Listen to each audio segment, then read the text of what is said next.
નમો ભગવતે વાસુદેવાય નમઃ. તમે સાંભળી રહ્યા છો વાસ્તુ મંદિર. નમસ્કાર મિત્રો. ભગવદ્ ગીતા અને તેના જ્ઞાન પર ઘણા લોકોએ કામ કર્યું છે. તમે કદાચ કેટલીય ગીતા સાંભળી હશે, પણ આજે અમે તમારી સામે ભગવદ્ ગીતાની એક નવી જ અને અલગ સમજૂતી રજૂ કરી રહ્યા છીએ. આ ગીતામાં શું ખાસ છે? જો કંઈ ખાસ છે તો તે છે શ્રી કૃષ્ણ અને તેમનું મિત્ર બનીને આપેલું માર્ગદર્શન. મિત્રો, આજના સમયમાં માણસ પાસે સુખ અને સગવડ તો છે, પણ મનની શાંતિ નથી. ચારે બાજુ ચિંતા છે, ગભરાહટ છે અને ભવિષ્યનો ડર છે. શું તમને ક્યારેય એવું લાગે છે કે જીવનમાં હવે કયો રસ્તો પકડવો? શું સાચું અને શું ખોટું? સંબંધોમાં કડવાશ હોય, નોકરી કે વેપારની ચિંતા હોય, કે પછી પોતાના જ મનમાં ચાલતા વિચારોનું યુદ્ધ હોય. આપણે બધા ક્યાંક ને ક્યાંક અટવાયેલા છીએ. આપણે બધા તો માત્ર નિમિત્ત છીએ, પરંતુ આ અમારો એક નાનકડો પ્રયત્ન છે કે આજના આ દોડધામ ભરેલા જમાનામાં આ પવિત્ર ગ્રંથ આપણને સાચો રસ્તો બતાવે. આને કોઈ ધાર્મિક પુસ્તક સમજીને દૂર ન મૂકતા, કારણ કે ગીતાને આપણે બધા સરળતાથી સમજી શકીએ અને આપણા રોજિંદા જીવનમાં, કામકાજમાં કે ઘરમાં તેનો ઉપયોગ કરી શકીએ તેવી ભાષામાં અમારે તમને કહેવી છે. આમ તો ગીતા વિશે ઘણું બધું કહેવાયું છે, પણ ગીતામાં એવું તો શું ખાસ છે કે હજારો વર્ષો પછી આજે પણ તે આપણને રસ્તો બતાવે છે? જો એકદમ સાદી ભાષામાં કહીએ તો ભગવદ્ ગીતા એક જવાબ છે. દુનિયાના દરેક પ્રશ્નનો અને તમારી દરેક મુશ્કેલીનો જવાબ ગીતા છે. જીવન સાથે જોડાયેલો એવો કોઈ પ્રશ્ન નથી, એવી કોઈ નિરાશા નથી કે એવી કોઈ નિષ્ફળતા નથી જેનો ઉપાય શ્રી કૃષ્ણ ભગવદ્ ગીતામાં ન આપતા હોય. આપણા મન અને મગજમાં કોઈ પણ શંકા હોય, ઊંડી હતાશા હોય, એકલતા હોય કે કોઈ પણ પ્રકારની મૂંઝવણ હોય, દુનિયાના દરેક ધર્મ સંકટનો જવાબ આમાં છે, ભગવદ્ ગીતામાં. ભગવદ્ ગીતામાં 18 અધ્યાય છે અને દરેક અધ્યાયમાં જીવન જીવવાની કળા છે. અરે ભાઈ, તમે આને વેદ કે ઉપનિષદ સમજીને ડરતા નહીં. એવું ન વિચારતા કે આ તમારી અને મારી સમજથી દૂર છે.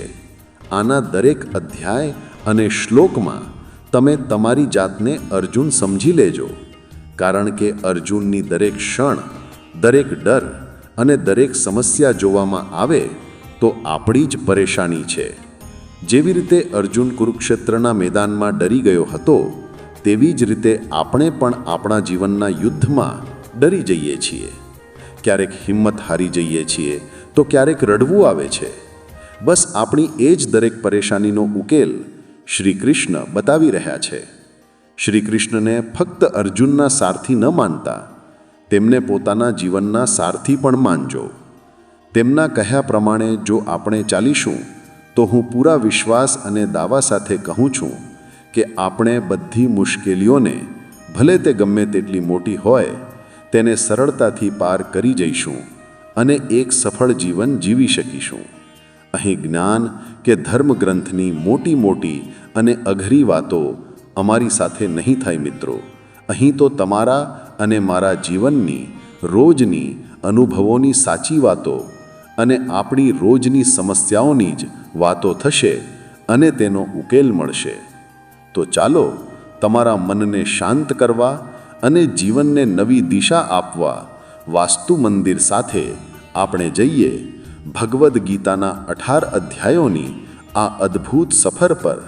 અધ્યાય 1, અર્જુન વિષાદ યોગ.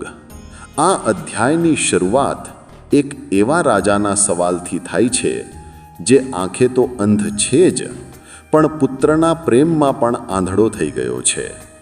ધૃતરાષ્ટ્રને ખબર હતી કે કુરુક્ષેત્રમાં શું થવાનું છે, છતાં મનમાં એક ઊંડો ડર હતો. એ ડર અને પોતાની મમતાને કારણે તે સંજયને પૂછે છે. ધૃતરાષ્ટ્ર ઉવાચ ધર્મક્ષેત્રે કુરુક્ષેત્રે સમવેતા યુયુત્સવઃ મામકાઃ પાંડવાશ્ચૈવ કિમકુર્વત સંજયઃ.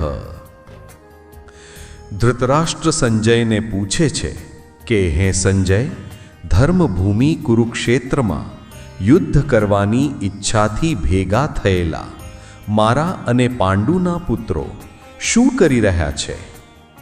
મિત્રો, અહીં એક બહુ મોટી વાત સમજવા જેવી છે. ધૃતરાષ્ટ્ર કુરુક્ષેત્રને ધર્મક્ષેત્ર કહે છે.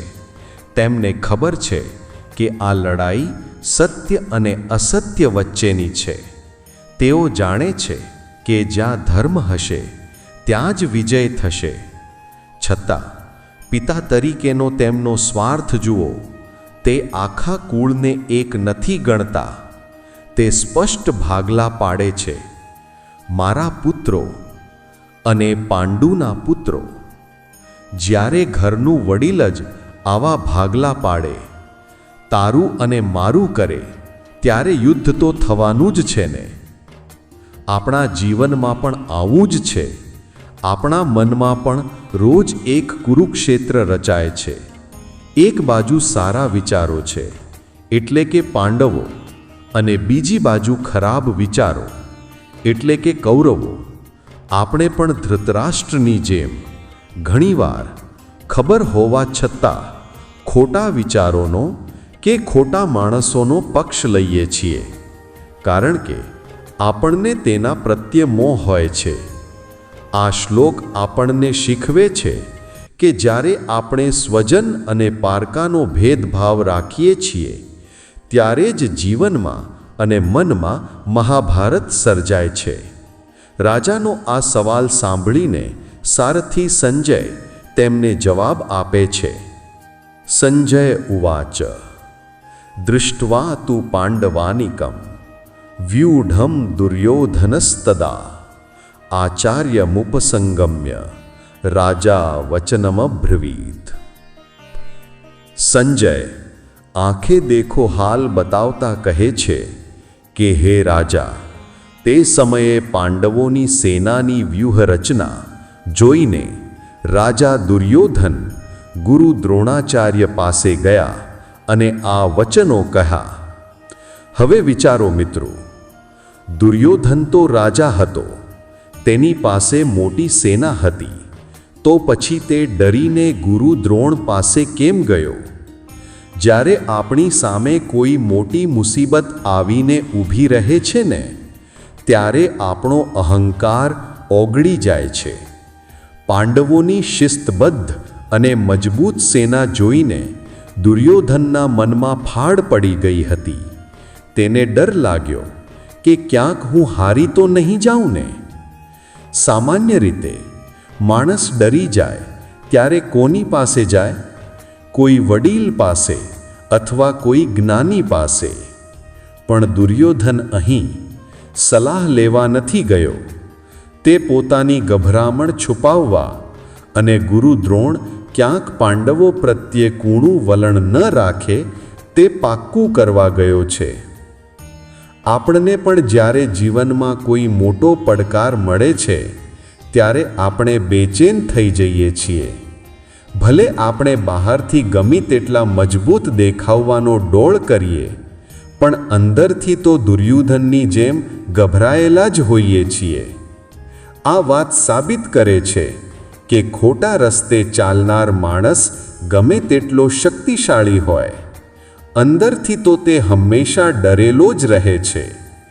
અને એ ડરમાં તે ગુરુ પાસે જઈને કહે છે, પશ્યૈતામ પાંડુપુત્રાણામ આચાર્ય મહતીમ ચમું વ્યૂઢામ ધ્રુપદપુત્રેણ તવ શિષ્યેણ ધીમતા. દુર્યોધન ગુરુ દ્રોણાચાર્યને કહે છે કે હે આચાર્ય, તમારા બુદ્ધિશાળી શિષ્ય અને દ્રુપદના પુત્ર ધૃષ્ટદ્યુમ્ન દ્વારા વ્યૂહરચનાથી ગોઠવાયેલી પાંડવોની આ મોટી સેનાને જુઓ. અહીં દુર્યોધન બહુ ચાલાકીથી ગુરુ દ્રોણને ટોણો મારી રહ્યો છે.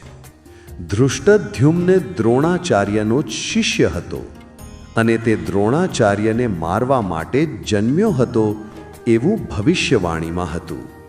છતાં દ્રોણાચાર્યએ તેને વિદ્યા શીખવી હતી.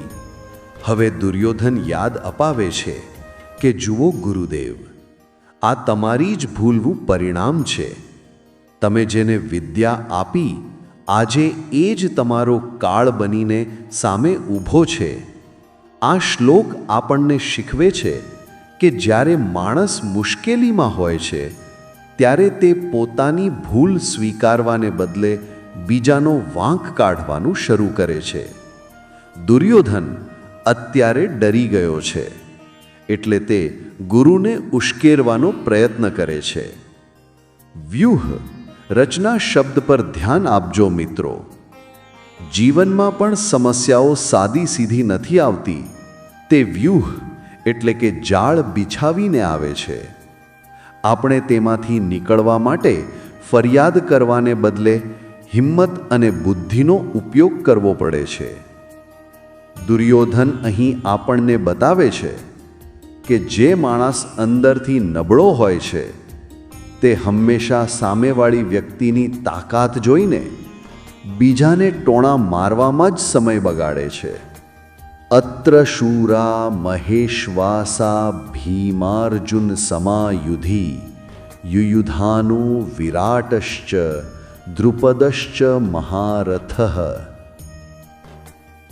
દુર્યોધન ગુરુ દ્રોણાચાર્યને કહે છે કે હે ગુરુદેવ, આ પાંડવોની સેનામાં મહેશ્વાસા એટલે કે મહાન ધનુષ્યવાળા અને યુદ્ધમાં ભીમ અને અર્જુન સમાન અનેક શૂરવીરો છે, જેમાં સાત્યકી, રાજા વિરાટ અને મહારથી દ્રુપદ પણ છે. મિત્રો, અહીં મહેશ્વાસા શબ્દ સમજવા જેવો છે. જેનું ધનુષ્ય અને નિશાન ક્યારેય ખાલી ન જાય તેને મહેશ્વાસા કહેવાય. અહીં દુર્યોધન બે મોટા નામ લે છે, ભીમ અને અર્જુન. આ બતાવે છે કે દુર્યોધનના મનમાં બાળપણથી જ ભીમના બળનો અને અર્જુનની વિદ્યાનો કેટલો મોટો ડર બેઠેલો છે. માણસ જ્યારે ગભરાયેલો હોય ને ત્યારે તેને સામેવાળો સામાન્ય માણસ પણ પોતાના સૌથી મોટા દુશ્મન જેવો જ લાગે છે. અહીં દુર્યોધન ખાસ રાજા દ્રુપદનું નામ લે છે. તમને યાદ હશે કે દ્રોણાચાર્ય અને દ્રુપદ વચ્ચે જૂની દુશ્મની હતી. દ્રુપદે દ્રોણના અપમાનનો બદલો લેવા માટે જ યજ્ઞ કર્યો હતો અને તેમાંથી દ્રોણને મારનાર પુત્ર માંગ્યો હતો. દુર્યોધન બહુ ચાલાકીથી આ નામ બોલીને ગુરુ દ્રોણના ઘા પર મીઠું ભંભરાવે છે અને તેમને યાદ અપાવે છે કે સામે તમારો કાળ ઊભો છે, એટલે શિષ્ય મોહમાં આવીને યુદ્ધમાં ઢીલાશ ન રાખતા. જીવનમાં પણ જ્યારે આપણો સ્વાર્થ હોય ત્યારે આપણે દુર્યોધન જેમ સામેવાળી વ્યક્તિની લાગણીઓનો ઉપયોગ કરતા અચકાતા નથી. ધૃષ્ટકેતુશ્ચેકિતાનઃ કાશીરાજશ્ચ વીર્યવાન પુરુજિત કુંતીભોજશ્ચ શૈબ્યશ્ચ નરપુંગવઃ. દુર્યોધન યાદી લંબાવતા કહે છે કે આ સેનામાં ધૃષ્ટકેતુ, ચેકિતાન અને અત્યંત બળવાન કાશીરાજ પણ છે. આ ઉપરાંત પુરુજિત, કુંતીભોજ અને મનુષ્યોમાં શ્રેષ્ઠ એવા રાજા શૈબ્ય પણ છે. અહીં દુર્યોધન શત્રુની ઓળખ બહુ ઝીણવટથી આપે છે. તેણે વાપરેલો શબ્દ નરપુંગવ સમજવા જેવો છે. નરપુંગવ એટલે મનુષ્યોમાં સાંડ જેવો શક્તિશાળી અથવા નરોમાં શ્રેષ્ઠ. દુર્યોધન સ્વીકારે છે કે સામેવાળા રાજાઓ સામાન્ય નથી. અહીં કુંતીભોજનું નામ પણ છે. કુંતીભોજ એટલે કુંતીના પાલક પિતા અને સગપણમાં શ્રી કૃષ્ણના ફોઈના પિતા. દુર્યોધન જાણે છે કે સામે પક્ષે માત્ર દુશ્મનો નથી, પણ સગા સંબંધીઓ પણ છે. છતાં સત્તાની લાલચ એવી છે કે તે આ સંબંધોને અત્યારે ગણકારતો નથી. આ શ્લોક આપણને શીખવે છે કે યુદ્ધમાં માણસ સંબંધો ભૂલી જાય છે. દુર્યોધન જે રીતે સામેના પક્ષની તાકાતનું વર્ણન કરે છે તે જોઈને લાગે છે કે તેણે યુદ્ધ પહેલાં કેટલી જબરદસ્ત તૈયારી કરી છે. જીવનમાં પણ મુસીબત સામે લડતા પહેલાં દુર્યોધનની જેમ શત્રુની તાકાતનો અંદાજ હોવો જરૂરી છે, પણ દુર્યોધનની જેમ મનમાં ડર રાખીને નહીં, પણ સાવચેતી રાખીને. યુધામ મન્યુશ્ચ વિક્રાંત ઉત્તમૌજાશ્ચ વીર્યવાન સૌભદ્રો દ્રૌપદેયાશ્ચ સર્વેવ મહારથય. દુર્યોધન છેલ્લે કહે છે કે પરાક્રમી યુધામન્યુ, બળવાન ઉત્તમૌજા, સુભદ્રા પુત્ર અભિમન્યુ અને દ્રૌપદીના 5 પુત્રો આ બધા જ મહારથી છે. અહીં મહારથી શબ્દ બહુ મહત્વનો છે. શાસ્ત્ર પ્રમાણે જે યોદ્ધા એકલો 10,000 ધનુર્ધારીઓ સાથે લડી શકે અને અસ્ત્ર શસ્ત્રમાં નિપુણ હોય તેને મહારથી કહેવાય. દુર્યોધનને પાંડવોની આખી સેના મહારથીઓથી ભરેલી દેખાય છે. અહીં સૌભદ્ર એટલે સુભદ્રા અને અર્જુનનો પુત્ર અભિમન્યુ. અભિમન્યુ હજુ ઉંમરમાં નાનો હતો, પણ દુર્યોધન તેને પણ મહારથી ગણે છે. કેમ? કારણ કે તે જાણે છે કે સિંહનું બચ્ચું પણ સિંહ જ હોય. દુર્યોધનના મનમાં ડર એટલો વ્યાપેલો છે કે તેને દ્રૌપદીના 5 પુત્રો પણ અત્યંત ભયંકર લાગે છે. તે દ્રોણાચાર્યને કહેવા માગે છે કે હે ગુરુદેવ, સામે પક્ષે કોઈ કાચું નથી. નાનું બાળક હોય કે મોટો રાજા, બધા જ આપણને હરાવવા સક્ષમ છે. મિત્રો, આ શ્લોક મનની સ્થિતિનું એક ઉત્તમ ઉદાહરણ છે. જ્યારે આપણો આત્મવિશ્વાસ તૂટી જાય છે ત્યારે આપણને નાની સમસ્યા પણ પહાડ જેવી લાગે છે. દુર્યોધન અત્યારે એ જ માનસિકતામાંથી પસાર થઈ રહ્યો છે. તે બહારથી ભલે સેના બતાવે છે, પણ અંદરથી તો તે પોતાની હારની શક્યતાઓ ગણી રહ્યો છે. અત્યાર સુધી દુર્યોધને પાંડવોની સેનાના વખાણ કર્યા, પણ પછી તરત જ તેને ભાન થયું કે અરે, આ હું શું કરી રહ્યો છું?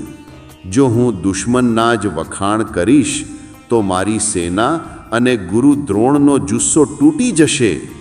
એટલે હવે પોતાની ગભરાહટ છુપાવવા અને પોતાની સેનાનો ઉત્સાહ વધારવા તે પેંતરો બદલે છે. તે હવે પોતાની તાકાતનું વર્ણન કરે છે. અસ્માકં તુ વિશિષ્ઠા યે તાન નિબોધ દ્વિજોત્તમ નાયકા મમ સૈન્યસ્ય સંજ્ઞાર્થમ તાન બ્રવીમિતે. દુર્યોધન કહે છે કે હે દ્વિજોત્તમ, એટલે કે બ્રાહ્મણોમાં શ્રેષ્ઠ, આપણા પક્ષમાં પણ જે મુખ્ય યોદ્ધાઓ છે તેમને પણ તમે સમજી લો. તમારી જાણકારી માટે મારી સેનાના જે નાયકો છે તેમના વિશે હું તમને કહું છું. મિત્રો, અહીંયા દુર્યોધને ગુરુ દ્રોણાચાર્ય માટે એક ખાસ શબ્દ વાપર્યો, દ્વિજોત્તમ. આનો અર્થ થાય છે બ્રાહ્મણોમાં શ્રેષ્ઠ. વિચારો, દ્રોણાચાર્ય અત્યારે સેનાપતિની ભૂમિકામાં છે, હાથમાં હથિયાર છે, તો તેમને શ્રેષ્ઠ યોદ્ધા કહેવાને બદલે શ્રેષ્ઠ બ્રાહ્મણ કેમ કહ્યા? અહીં દુર્યોધનનો મીઠો વ્યંગ અને કટાક્ષ છે.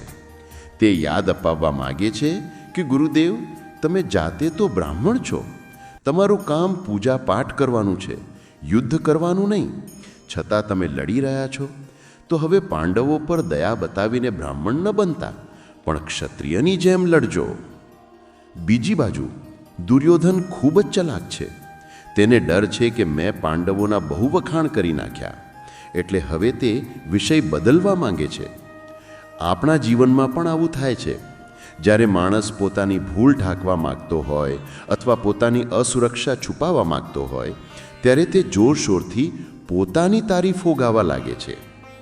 દુર્યોધન ગુરુને કહે છે કે સાંભળો, આપણી પાસે કોણ કોણ છે, જાણે કે ગુરુ દ્રોણને ખબર ન હોય. પણ આ તો દુર્યોધન પોતાને જ દિલાસો આપી રહ્યો છે.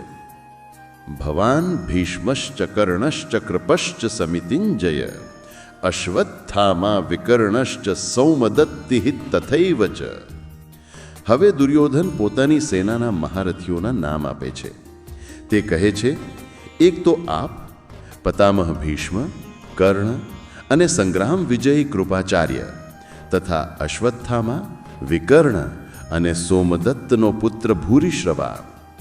આ શ્લોકમાં રાજનીતિ અને માનસિકતાનો અદ્ભુત ખેલ છે. સેનાપતિ તો ભીષ્મ પિતામહ હતા, તો કાયદેસર પહેલું નામ તેમનું લેવું જોઈએ.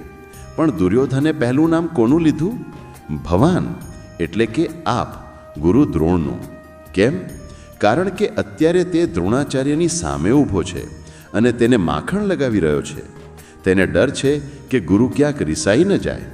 પછી તેણે નામ લીધું કર્ણનું. કર્ણ દુર્યોધનનો સૌથી મોટો આધાર હતો. પછી નામ આવે છે કૃપાચાર્યનું, જેને તેણે સમિતિંજય કહ્યા, એટલે કે જે હંમેશા યુદ્ધમાં વિજયી થાય છે. અને જુઓ, તેણે અશ્વત્થામાનું પણ નામ લીધું. અશ્વત્થામા દ્રોણાચાર્યનો પુત્ર હતો. દ્રોણાચાર્યને પોતાના પુત્ર પ્રત્યે અંધલો પ્રેમ હતો. દુર્યોધન ઈશારામાં ગુરુને કહી રહ્યો છે કે ગુરુદેવ જુઓ, તમારો પુત્ર પણ આ જ યુદ્ધમાં છે. જો તમે જીતશો તો જ તમારો પુત્ર જીવશે. આ એક પ્રકારનું લાગણીઓનું નાટક હતું. અહીં એક નામ બહુ રસપ્રદ છે, વિકર્ણ. વિકર્ણ દુર્યોધનનો ભાઈ હતો, પણ તે પાંડવોનો પક્ષકાર હતો અને દ્રૌપદીના ચિરહરણ વખતે તેણે વિરોધ કર્યો હતો. છતાં તે ભાઈ હોવાના નાતે કૌરવો સાથે લડી રહ્યો હતો. દુર્યોધન તેને પણ યાદ કરે છે.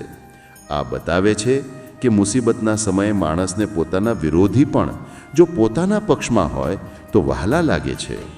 અન્ય ચ બહવઃ શૂરા મદર્થે ત્યક્ત જીવિતાઃ નાના શસ્ત્ર પ્રહરણા સર્વે યુદ્ધ વિશારદાઃ. દુર્યોધન આગળ કહે છે કે આ સિવાય પણ ઘણા શૂરવીરો છે, જેઓ મારા માટે પોતાના જીવનનો ત્યાગ કરવા તૈયાર છે.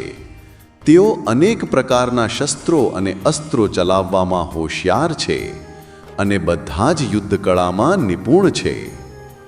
મિત્રો, આ શ્લોક દુર્યોધનની સૌથી મોટી કરુણાતા અને તેની મૂર્ખામી બંને બતાવે છે. તેણે શબ્દ વાપર્યો મદર્થે ત્યક્ત જીવિતાઃ, એટલે કે મારા માટે જેમણે જીવન ત્યાગી દીધું છે. વ્યાકરણની દૃષ્ટિએ આ ભૂતકાળ છે, એટલે અજાણતા જ દુર્યોધનના મોઢે સત્ય નીકળી ગયું કે આ બધા યોદ્ધાઓ તો મરેલા જ છે. જે માણસ અધર્મના રસ્તે ચાલે છે તેનો સાથ આપનારા ગમે તેટલા શક્તિશાળી હોય, તેમનો વિનાશ નક્કી જ હોય છે. દુર્યોધન ગર્વથી કહે છે કે આ બધા મારા માટે મરવા તૈયાર છે. તેને એ વાતનો સંતોષ છે કે લોકો તેના માટે જીવ આપી દેશે. પણ એક સાચો રાજા કે સાચો લીડર એ હોય જે વિચારે કે મારે મારા લોકોને જીવાડવાના છે, મરાવાના નથી. દુર્યોધનનો પ્રેમ માત્ર પોતાના શરીર અને સત્તા પૂરતો છે, બીજાના જીવની તેને કિંમત નથી. તે કહે છે કે તેઓ યુદ્ધ વિશારદ એટલે કે યુદ્ધમાં હોશિયાર છે. પણ મિત્રો, માત્ર હોશિયારી કે આવડત હોવી પૂરતી નથી. જો તમારી દિશા ખોટી હોય તો તમારી હોશિયારી જ તમને વિનાશ તરફ લઈ જાય છે. કૌરવો પાસે બધું જ હતું, ધન, સત્તા, મોટા યોદ્ધાઓ, પણ તેમની પાસે ધર્મ એટલે કે સાચી સમજણ ન હતી, અને એટલે જ આ ત્યક્ત જીવિતાઃ શબ્દ સાચો પડવાનો હતો. અપર્યાપ્તમ તદસ્માકમ બલમ ભીષ્મ અભિરક્ષિતમ પર્યાપ્તમ ત્વિદમેતેષામ બલમ ભીમ અભિરક્ષિતમ. દુર્યોધને પોતાની સેનાના વખાણ તો કરી લીધા, પણ તેનું મન હજુ શાંત નથી. તેને અંદરથી ક્યાંક ને ક્યાંક એવું લાગે છે કે સામેવાળા પણ ઓછા નથી. હવે તે બંને સેનાઓની સરખામણી કરે છે. દુર્યોધન કહે છે કે ભીષ્મ પિતામહ દ્વારા રક્ષિત આપણી આ સેના અપર્યાપ્ત એટલે કે અત્યંત વિશાળ અને અજેય છે, જ્યારે ભીમસેન દ્વારા રક્ષિત પાંડવોની આ સેના પર્યાપ્ત એટલે કે સીમિત અને જીતી શકાય તેવી છે. મિત્રો, આ શ્લોક દુર્યોધનની માનસિક અસ્થિરતા બતાવે છે. તેણે પોતાની સેનાના સેનાપતિ ભીષ્મ સાથે કોની સરખામણી કરી? પાંડવોના સેનાપતિ તો ધૃષ્ટદ્યુમ્ન હતા, પણ દુર્યોધને નામ લીધું ભીમનું. આ ફરી સાબિત કરે છે કે દુર્યોધનના મગજમાં ભીમનો ડર કેટલો ઊંડો છે. તેને ખબર છે કે ભીમે કૌરવોના 100 ભાઈઓને મારવાની પ્રતિજ્ઞા લીધી છે. બીજું, ભીષ્મ અને ભીમ બંનેના નામ સરખા જેવા લાગે છે, પણ સ્વભાવ અલગ છે. ભીષ્મ ધર્મ અને નિયમથી બંધાયેલા છે, જ્યારે ભીમ જુસ્સા અને ક્રોધથી ભરેલો છે. દુર્યોધન પોતાની જાતને દિલાસો આપે છે કે આપણી સેના મોટી છે, પણ અંદર ખાને તે જાણે છે કે સંખ્યાબળ કરતાં મનોબળ વધારે મહત્વનું છે. આપણા જીવનમાં પણ ઘણીવાર આપણી પાસે સાધનો તો ઘણા હોય છે, પણ જો આપણો આત્મવિશ્વાસ સામેવાળાના જુસ્સા સામે ટકી ન શકે તો એ સાધનો નકામા થઈ પડે છે. અયનેષુ ચ સર્વેષુ યથા ભાગમ અવસ્થિતાઃ ભીષ્મમેવાભિરક્ષિતુમ ભવંતઃ સર્વ એવ હિ. પોતાની સેનાના વખાણ કર્યા પછી અચાનક દુર્યોધન ગભરાઈ જાય છે અને આદેશ આપે છે કે માટે તમે બધા પોતપોતાના મોરચા પર અને વ્યૂહરચનાના દ્વાર પર સાવધાન રહીને માત્ર ભીષ્મ પિતામહનું જ રક્ષણ કરો. જુઓ મિત્રો, અહીં દુર્યોધનનો ડર સ્પષ્ટ દેખાય છે. થોડીવાર પહેલાં તે કહેતો હતો કે મારી સેના અજેય છે, અને હવે તે કહે છે કે બધું છોડો, બસ ભીષ્મ દાદાને બચાવો. તેને ખબર છે કે જ્યાં સુધી ભીષ્મ પિતામહ જીવે છે ત્યાં જ સુધી જ કૌરવોનો વિજય શક્ય છે. જો ભીષ્મ પડ્યા તો કૌરવોનું પતન નક્કી છે. એક રાજા તરીકે તેણે સેનાને એવું કહેવું જોઈએ કે દુશ્મનો પર તૂટી પડો, પણ તે કહે છે કે રક્ષણ કરો. આ આક્રમણ નહીં પણ બચાવની માનસિકતા છે. જે માણસ અંદરથી હારેલો હોય ને તે હંમેશા જીતવા કરતાં બચવા વિશે વધારે વિચારે છે. દુર્યોધન ભીષ્મનો ઉપયોગ એક ઢાલ તરીકે કરવા માંગે છે. આપણા સંબંધોમાં પણ ઘણીવાર આપણે આપણા સ્વાર્થ માટે વડીલોનો ઉપયોગ કરતા હોઈએ છીએ. દુર્યોધનની જેમ તસ્ય સંજનયન હર્ષમ કુરુ વૃદ્ધ પિતામહ સિંહનાદમ વિનદ્યૌચૈઃ શંખમ દધમૌ પ્રતાપવાન. આ ગભરાટ અને તેના મનની વાત કૌરવોમાં સૌથી વૃદ્ધ અને પ્રતાપી ભીષ્મ પિતામહ સમજી ગયા. એટલે દુર્યોધનના હૃદયમાં હર્ષ એટલે કે ખુશી ઉત્પન્ન કરવા માટે તેમણે સિંહની જેમ ગર્જના કરીને જોરથી શંખ વગાડ્યો. અહીં ભીષ્મ પિતામહનું વ્યક્તિત્વ સમજવા જેવું છે. દુર્યોધન બકબક કરી રહ્યો હતો, ડરી રહ્યો હતો, પણ ભીષ્મ એક શબ્દ પણ ન બોલ્યા. તેમણે સીધું કામ કર્યું, શંખ વગાડ્યો. આ ઘરના વડીલની નિશાની હોય છે. તેઓ બાળકની તકલીફ જોઈને ભાષણ આપવા નથી બેસતા, પણ તેને હિંમત આપવા માટે કાર્ય કરે છે. ભીષ્મ જાણતા હતા કે દુર્યોધન અધર્મી છે, યુદ્ધનું પરિણામ ખરાબ આવશે, છતાં તેમણે સેનાપતિ તરીકેની પોતાની ફરજ બજાવી. તેમણે સિંહનાદ જેવો શંખ વગાડીને દુર્યોધનને કહ્યું કે બેટા, ડર નહીં, હું હજુ જીવું છું. આ શંખનાદ યુદ્ધની શરૂઆત હતી, પણ મજાની વાત એ છે કે ભીષ્માએ શંખ યુદ્ધ કરવા માટે નહીં પણ દુર્યોધનને ખુશ કરવા માટે વગાડ્યો હતો. ઘણીવાર વડીલો આપણી જીદ પૂરી કરવા માટે આપણો સાથ આપે છે, ભલે તેમને ખબર હોય કે આપણે ખોટા છીએ. આ શ્લોક સાથે જ હવે વાતો પૂરી થાય છે અને યુદ્ધના મેદાનમાં અવાજોની શરૂઆત થાય છે. તતઃ શંખાશ્ચ ભૈર્યશ્ચ પણવાનક ગોમુખાઃ સહસૈવૈવાભ્યયન્તે સશબ્દસ્તુમુલો ભવત. ભીષ્મ પિતામહે શંખ વગાડીને યુદ્ધનું એલાન તો કરી દીધું. હવે શું થયું?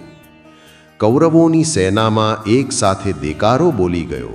જે શાંતિ હતી તે પળવારમાં ભયાનક અવાજોમાં ફેરવાઈ ગઈ.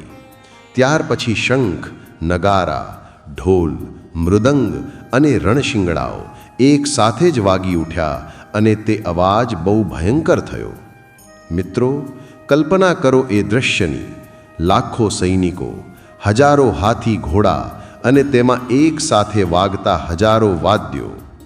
આ કોઈ સંગીત ન હતું, પર કાળનો અવાજ હતો. તુમુલો શબ્દનો અર્થ થાય છે ભયંકર કોલાહલ.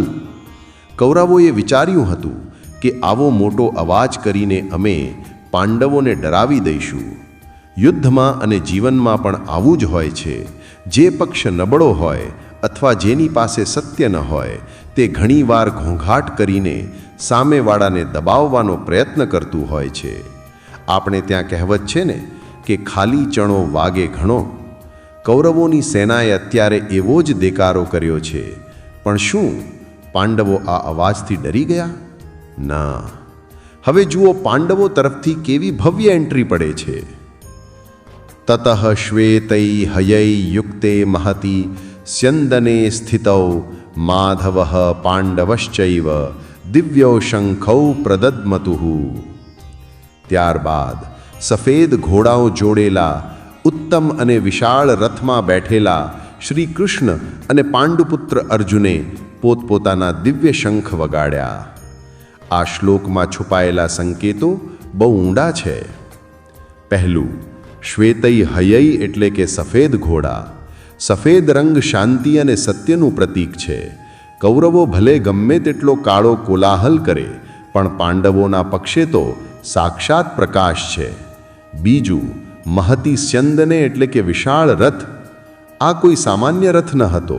તે અગ્નિદેવે અર્જુનને ભેટમાં આપ્યો હતો, જે બળી ન શકે તેવો અને અત્યંત મજબૂત હતો અને જેના સારથી સ્વયં ભગવાન હતા. અને ત્રીજું, સંજય કહે છે કે તેમણે દિવ્ય શંખ વગાડ્યા.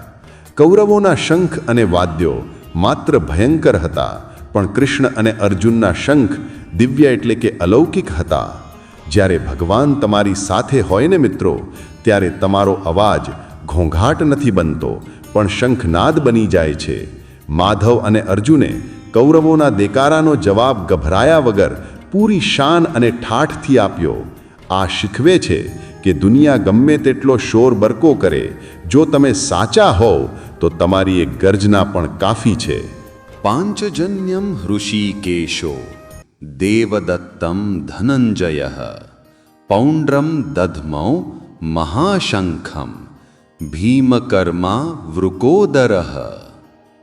ઋષિકેશ શ્રીકૃષ્ણે પાંચજન્ય નામનો શંખ વગાડ્યો.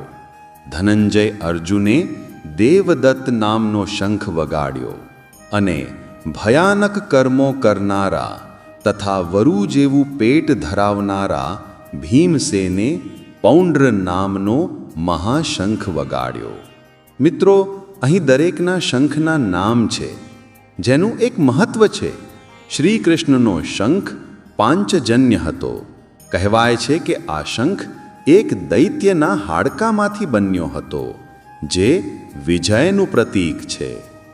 અર્જુનનો શંખ દેવદત્ત હતો, જે તેને ઇન્દ્રદેવે ભેટ આપ્યો હતો. પણ સૌથી રસપ્રદ વર્ણન અહીં ભીમનું છે. ભીમ માટે બે વિશેષણ વપરાયા છે: ભીમકર્મા અને વૃકોદર. ભીમકર્મા એટલે જે ડરામણા અને અઘરા કામો કરે છે તે, જે સામાન્ય માણસ ન કરી શકે. અને વૃકોદર એટલે જેની ભૂખ વરુ જેવી છે. ભીમ માત્ર ખાવામાં જ નહીં, પણ દુશ્મનોને પચાવવામાં પણ પાવરધો હતો. તેનો શંખ પૌંડ્ર પણ તેના જેવો જ વિશાળ કદનો હતો. જ્યારે ભીમ જેવા યોદ્ધા પૂરી તાકાતથી શંખ ફૂંકે ત્યારે સામેવાળાની છાતીના પાટિયા બેસી જ જાય ને. આ શંખનાદ માત્ર અવાજ ન હતો, પણ એક ચેતવણી હતી કે કૌરવો ચેતી જજો, હવે ધર્મનો વિજય અને અધર્મનો નાશ શરૂ થઈ ચૂક્યું છે. જીવનમાં જ્યારે આપણે કોઈ શુભ કામ કે સંઘર્ષની શરૂઆત કરીએ ત્યારે આપણો આત્મવિશ્વાસ પણ ભીમના શંખ જેવો મજબૂત હોવો જોઈએ. અનંત વિજયમ રાજા કુંતીપુત્ર યુધિષ્ઠિરઃ નકુલઃ સહદેવશ્ચ સુઘોષ મણિપુષ્પકૌ. ભીમ અને અર્જુનના શંખનાદ પછી હવે પાંડવોના સૌથી મોટા ભાઈ અને ધર્મના પ્રતીક એવા રાજા યુધિષ્ઠિર અને તેમના નાના ભાઈઓનો વારો હતો. કુંતી પુત્ર રાજા યુધિષ્ઠિરે અનંત વિજય નામનો શંખ વગાડ્યો તથા નકુલ અને સહદેવે સુઘોષ અને મણિપુષ્પક નામના શંખ વગાડ્યા. મિત્રો, નામોમાં પણ કેટલો મોટો અર્થ છુપાયેલો છે તે જુઓ. યુધિષ્ઠિર ધર્મના રાજા હતા, સત્યના માર્ગે ચાલતા હતા, એટલે તેમના શંખનું નામ હતું અનંત વિજય. અનંત એટલે જેનો કોઈ અંત નથી. આ નામ જ બતાવે છે કે સત્યનો વિજય કાયમી હોય છે, જ્યારે અસત્યનો વિજય ક્ષણિક હોય છે. યુદ્ધ શરૂ થાય તે પહેલાં જ યુધિષ્ઠિરના શંખે જાહેર કરી દીધું કે અંતે જીત તો ધર્મની જ થશે. બીજી બાજુ નકુલ અને સહદેવ, જે દેખાવમાં સુંદર અને બુદ્ધિમાં શ્રેષ્ઠ હતા, તેમણે પણ સુઘોષ એટલે કે સારો અવાજ કરનાર અને મણિપુષ્પક એટલે કે રત્નોથી જડેલો શંખ વગાડ્યો. આ બતાવે છે કે પાંડવોનો દરેક ભાઈ પોતપોતાની આવડત સાથે એક જૂથ થઈને ઊભો છે. જીવનમાં પણ જ્યારે પરિવારના બધા સભ્યો પોતપોતાની આવડત સાથે એક દિશામાં કામ કરે ત્યારે વિજય અનંત બની જાય છે. કાશ્યાશ્ચ પરમેશ્વાસઃ શિખંડી ચ મહારથ દૃષ્ટદ્યુમ્નઃ વિરાટશ્ચ સાત્યકિશ્ચ અપરાજિતઃ. પાંચેય પાંડવોના શંખનાદ પછી હવે તેમની સાથે જોડાયેલા મહારથીઓ અને રાજાઓનો વારો હતો, જેમણે પાંડવોનો સાથ આપવાનું નક્કી કર્યું હતું. શ્રેષ્ઠ ધનુષ્યવાળા કાશીરાજ અને મહારથી શિખંડી તથા સેનાપતિ દૃષ્ટદ્યુમ્ન, રાજા વિરાટ અને જેને કોઈ હરાવી ન શકે તેવા અજેય સાત્યકીએ પણ પોતપોતાના શંખ વગાડ્યા. મિત્રો, આ શ્લોકમાં બે નામ બહુ મહત્વના છે, શિખંડી અને દૃષ્ટદ્યુમ્ના. આ બંને યોદ્ધાઓ કૌરવોના મુખ્ય સેનાપતિઓના કાળ હતા. શિખંડી ભીષ્મ પિતામહનું મૃત્યુનું કારણ બનવાનો હતો અને દૃષ્ટદ્યુમ્ન ગુરુ દ્રોણાચાર્યના મૃત્યુનું કારણ. આ શંખનાદ સંભળાવીને પાંડવો જાણે કૌરવોને યાદ અપાવી રહ્યા છે કે જુઓ, અમે પૂરી તૈયારી સાથે આવ્યા છીએ. અહીં સાત્યકી માટે અપરાજિત શબ્દ વપરાયો છે, એટલે કે જે ક્યારેય હાર્યો નથી. જ્યારે તમારી સાથે આવા યોદ્ધાઓ હોય જે હારવાનું જાણતા જ નથી, ત્યારે તમારું મનોબળ કેટલું મજબૂત હોય. આ શ્લોક આપણને શીખવે છે કે મુસીબત સામે લડવા માટે માત્ર આપણે પોતે જ નહીં, પણ આપણી સાથે કેવા લોકો છે, આપણી ટીમ કેવી છે, તે પણ બહુ મહત્વનું છે. દ્રુપદો દ્રૌપદેયાશ્ચ સર્વશઃ પૃથ્વીપતે સૌભદ્રશ્ચ મહાબાહુઃ શંખાન દદ્મુ પૃથક પૃથક. આ શંખનાદનો અવાજ હવે આખા કુરુક્ષેત્રમાં ફેલાઈ ગયો છે અને તેમાં બીજા પણ મોટા રાજાઓ જોડાયા છે. સંજય ધૃતરાષ્ટ્રને કહે છે કે હે પૃથ્વીપતિ રાજન, રાજા દ્રુપદ તેમજ દ્રૌપદીના પાંચેય પુત્રો અને મોટી ભુજાઓવાળા સુભદ્રા પુત્ર અભિમન્યુએ પણ ચારે બાજુથી પોતપોતાના અલગ અલગ શંખ વગાડ્યા. અહીં સંજય ધૃતરાષ્ટ્રને પૃથ્વીપતિ કહીને એક કટાક્ષ કરે છે. તે યાદ પાવે છે કે તમે રાજા છો, ધરતીના માલિક છો, પણ અત્યારે જુઓ, આખી ધરતીના રાજાઓ તમારી વિરુદ્ધ ભેગા થયા છે. અહીં અભિમન્યુ માટે મહાબાહુ શબ્દ વપરાયો છે. નાની ઉંમરનો અભિમન્યુ, પણ તેના હાથમાં બળ ગજબનું હતું. દ્રૌપદીના 5 પુત્રો જે હજુ યુવાન હતા, તેઓ પણ આ ધર્મયુદ્ધમાં જોડાયા હતા. પૃથક પૃથક એટલે કે અલગ અલગ રીતે, ચારે બાજુથી. મિત્રો, વિચારો કે જ્યારે ચારે દિશામાંથી આવા ભયંકર અને ઉત્સાહભર્યા અવાજો આવતા હોય ત્યારે સામેવાળાના હોશ ઉડી જાય. આ શંખનાદ એ પાંડવોની એકતા અને તેમના સંકલ્પનું પ્રદર્શન હતું.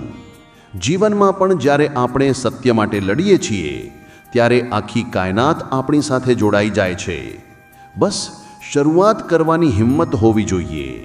સઘોષો ધાર્તરાષ્ટ્રાણામ હૃદયાની વ્યદારયત નભશ્ચ પૃથિવીમ ચૈવ તુમુલો વ્યનુનાયયન. પાંડવોના આ પ્રચંડ શંખનાદની કૌરવો પર શું અસર થઈ? આપણે જોયું કે કૌરવોએ પણ ઘોંઘાટ કર્યો હતો, પણ તેનાથી પાંડવો ડર્યા નહોતા. પરંતુ જ્યારે પાંડવોએ વળતો જવાબ આપ્યો ત્યારે દ્રશ્ય કંઈક અલગ જ હતું.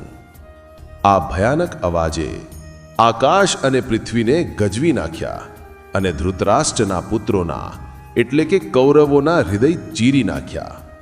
મિત્રો, આ શ્લોક બહુ જ સૂચક છે. સંજય કહે છે કે કૌરવોના હૃદય ચીરાઈ ગયા એટલે તેઓ થથરી ગયા. કેમ? કારણ કે ચોરના મનમાં ચાંદની. જે માણસ ખોટો હોય ને તેને નાનો અવાજ પણ ડરાવી દે છે. કૌરવો પાસે સેના મોટી હતી, પણ તેમની પાસે સત્ય ન હતું. તેમના મનમાં પાપ હતું. એટલે પાંડવોનો આત્મવિશ્વાસ જોઈને તેમનું મનોબળ તૂટી ગયું. બીજી બાજુ કૌરવોના ઘોંઘાટથી પાંડવોને કોઈ અસર નહોતી થઈ, કારણ કે પાંડવોને ખબર હતી કે ધર્મ તેમની સાથે છે. આપણા જીવનમાં પણ આવું જ છે. જો આપણે સાચા હોઈએ તો દુનિયાનો કોઈ પણ ડર આપણને હલાવી શકતો નથી, પણ જો આપણે ખોટા હોઈએ તો આપણો પડછાયો પણ આપણને ડરાવે છે. અથ વ્યવસ્થિતાન દૃષ્ટ્વા ધાર્તરાષ્ટ્રાન કપિધ્વજઃ પ્રવૃત્તે શસ્ત્ર સંપાતે ધનુરુદ્યમ્ય પાંડવઃ ઋષિકેશમ તદા વાક્યમ ઇદમાહ મહીપતે. જ્યારે બંને પક્ષે અવાજો શાંત થયા અને યુદ્ધ શરૂ થવાની તૈયારી હતી ત્યારે અર્જુને શું કર્યું? સંજય કહે છે કે હે રાજન, ત્યાર પછી શસ્ત્રો ચાલવાની તૈયારી હતી તે સમયે કપિધ્વજ અર્જુને મોરચો માંડીને ઊભેલા કૌરવોને જોયા અને પોતાનું ગાંડીવ ધનુષ્ય હાથમાં ઉપાડ્યું અને ઋષિકેશ શ્રીકૃષ્ણને આ વચન કહ્યું. મિત્રો, અહીં અર્જુન માટે એક બહુ જ સુંદર વિશેષણ વપરાયું છે, કપિધ્વજ. કપિ એટલે હનુમાનજી. અર્જુનના રથની ધજા પર સાક્ષાત હનુમાનજી બિરાજમાન હતા. જ્યાં હનુમાનજી હોય ત્યાં બળ, બુદ્ધિ અને ભક્તિ ત્રણેય હોય. અર્જુને જોયું કે હવે વાતો કરવાનો સમય પૂરો થઈ ગયો છે, શસ્ત્રો ચાલવાની તૈયારી છે, એટલે તેણે પણ પોતાનું ધનુષ્ય ઉપાડી લીધું. આ એક યોદ્ધાની નિશાની છે. તે છેલ્લી ઘડી સુધી પરિસ્થિતિનું નિરીક્ષણ કરે છે અને પછી જ એક્શન લે છે. અર્જુન ડરતો નથી, તે તૈયાર છે. તેણે ધનુષ્ય ઉપાડ્યું પણ બાણ છોડ્યું નહીં. પહેલા તેણે પોતાના સારથી, પોતાના મિત્ર કૃષ્ણને કંઈક કહ્યું. અર્જુન ઉવાચ સેનયોરુભયોર્મધ્યે રથમ સ્થાપય મેચ્યુત. અર્જુને શ્રી કૃષ્ણને શું કહ્યું? અહીંથી જ ગીતાના સંવાદની સાચી શરૂઆત થાય છે. અર્જુન બોલ્યા કે હે અચ્યુત, મારા રથને બંને સેનાઓની બરાબર વચ્ચે લઈ જઈને ઊભો રાખો.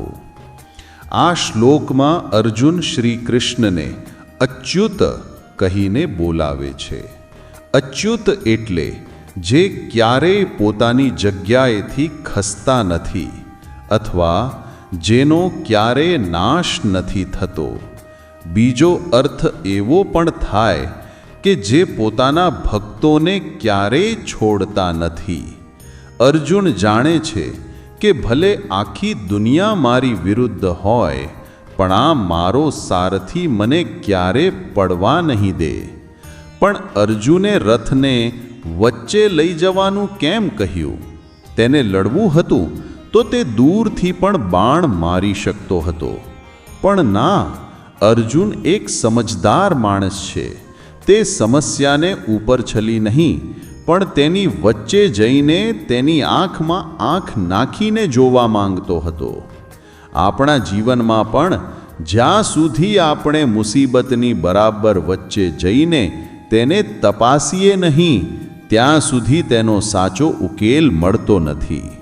અર્જુનની આ જિજ્ઞાસા જ તેને વિષાદ તરફ અને પછી જ્ઞાન તરફ લઈ જાય છે. યાવદ્દેતાન નિરીક્ષેહમ યોદ્ધુકામાન અવસ્થિતાન. અર્જુને શ્રી કૃષ્ણને રથ બંને સેનાઓની વચ્ચે લઈ જવાનું કહ્યું, પણ શા માટે? શું તેને ડર હતો? ના, અત્યારે અર્જુન ડરેલો નથી. અત્યારે તે એક સાવધાન યોદ્ધા છે. યુદ્ધ શરૂ કરતા પહેલા તે પોતાની સામે રહેલા પડકારને બરાબર માપી લેવા માંગે છે. તે કૃષ્ણને રથ ત્યાં લઈ જવાનું કારણ જણાવતા કહે છે કે હે કૃષ્ણ, જ્યાં સુધી હું યુદ્ધના મેદાનમાં ઊભેલા અને યુદ્ધ કરવાની ઈચ્છા રાખતા આ વિરોધી યોદ્ધાઓને બરાબર જોઈ ન લઉં કે આ યુદ્ધરૂપી વેપારમાં મારે કોની સાથે લડવાનું છે, ત્યાં સુધી રથને અહીં ઊભો રાખો. મિત્રો, અર્જુનનો દ્રષ્ટિકોણ જુઓ. તે યુદ્ધને રણસમુદ્યમ કહે છે, એટલે કે યુદ્ધરૂપી ઉદ્યોગ અથવા વ્યાપાર. જેવી રીતે કોઈ વેપારી નવો ધંધો શરૂ કરતા પહેલા બજારની તપાસ કરે, નુકસાન અને ફાયદાનો વિચાર કરે, તેવી જ રીતે અર્જુન પણ જોવા માંગે છે કે મારી સામે ટક્કર લેવા કોણ આવ્યું છે. તે આંખ બંધ કરીને તીર નથી છોડવા માંગતો. આપણા જીવનમાં પણ આ બહુ જરૂરી છે. જ્યારે કોઈ મોટી પરીક્ષા હોય, કોઈ મોટો નિર્ણય હોય કે કોઈ સમસ્યા હોય, ત્યારે અર્જુનની જેમ આપણે પણ થોડીવાર અટકીને પરિસ્થિતિની વચ્ચે ઊભા રહીને તેનું નિરીક્ષણ કરવું જોઈએ. મારે કોની સાથે લડવાનું છે? આ સવાલનો જવાબ મળે પછી જ લડાઈ શરૂ કરાય. અર્જુનની આ સાવધાની જ તેને એક શ્રેષ્ઠ યોદ્ધા બનાવે છે. યુત્સ્યમાના ન વીક્ષે અહમ યતે અત્ર સમાગતાઃ ધાર્તરાષ્ટ્રસ્ય દુર્બુદ્ધેઃ યુદ્ધે પ્રિયચિકિરેહવઃ. અર્જુન માત્ર યોદ્ધાઓને નહીં જોવા માંગતો, પણ તેમની માનસિકતા પણ જાણવા માંગે છે. તેને નવાઈ લાગે છે કે દુર્યોધન જેવા અધર્મીનો સાથ આપવા કોણ કોણ આવ્યું છે.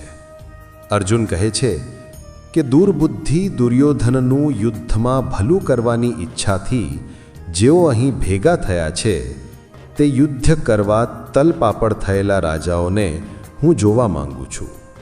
અહીં અર્જુને દુર્યોધન માટે દુર્બુદ્ધિ શબ્દ વાપર્યો છે.